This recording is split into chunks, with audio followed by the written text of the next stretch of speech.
Bangladesh petroleum corporation আজকে ছুটির দিন, সরকারি ছুটি, সকল ডিপো খোলা রেখেছেন। খোলা রেখে ব্যাপক প্রচারণা চালাচ্ছেন যে ছুটির দিন জ্বালানি তেল সরবরাহ করা। আসলে কী সরবরাহ করা হচ্ছে? এই কোটি কোটি টাকা ওভারটাইম দিয়ে সারা বাংলাদেশের ডিপো খোলা রেখে রেশনিং পদ্ধতি চালু রেখে তেল সরবরাহ করার প্রতারণা ছাড়া আর কিছু বলে মনে করি না। বাংলাদেশের 2300 পেট্রোল পাম্পের অলমোস্ট সব পাম্পেরই ডিজেল 2 ঘন্টা 3 ঘন্টা 3 ঘন্টা 4 ঘন্টা এর মধ্যেই শেষ। এমত অবস্থায় রেশনিং প্রথা চালু রেখে বন্ধের দিন ডিপো খুলে রাখা প্রতারণা ছাড়া আর কিছু বলে আমি মনে করি না। এই বিষয়টি সরকার দেখবেন। আমি জানি না সরকার এই বিষয়গুলি কেন কোনো কগনিজেন্সে নিচ্ছেন না। এটা যে বিস্ফোরণ হতে যাচ্ছে আগামী কয়েকদিনের ভিতরেই বোঝা যাবে। দূরপাল্লার বাস তেলের অভাবে বারবার বিভিন্ন পাম্পে ঘোরাঘুরি করতেছে এবং এই যাত্রীবাহী বাসগুলোতে প্রচুর পরিমাণ জনসাধারণ রয়েছে। আমাদের পেট্রোল পাম্পের শ্রমিকরা তারা কাজ করতে চাচ্ছে না, তাদের যানের নিরাপত্তা নাই। আবার হাইওয়ের পাম্পগুলি রাত্রে খুলে রাখাও অসম্ভব হয়ে পড়ছে।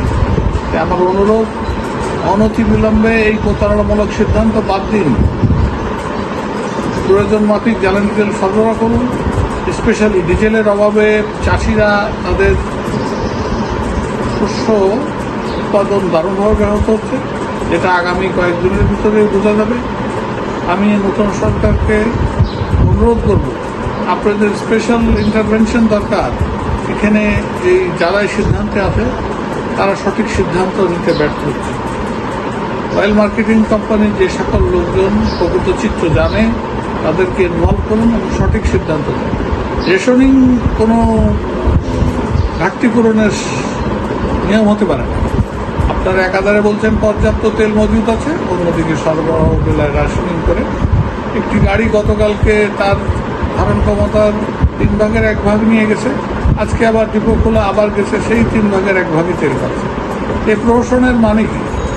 এই প্রহসন করা তো কোনো দরকার ছিল না। কালকেই যদি যে তেল আজকে দিচ্ছেন এটা গতকালকেই ডেলিভারি করা সম্ভব ছিল। আজকে কোটি কোটি টাকা ওভারটাইম দিয়ে সেই রেশনিং করে তেল দেওয়া মানে প্রতারণার সঙ্গে। আমি এই ধরনের সিদ্ধান্ত থেকে বিরত থাকার জন্য অনুরোধ করছি। আশা করছি আপনারা সঠিক সিদ্ধান্ত নেবেন, তা নাহলে আগামী 2-1 দিনের ভিতরে দেশে এই ডিজেল নিয়ে একটি বড় ধরনের বিতর্কিত অবস্থা তৈরি হতে যাচ্ছে। আশা করি শুভবুদ্ধির উদয় হবে, সঠিক সিদ্ধান্ত নেবেন। ধন্যবাদ।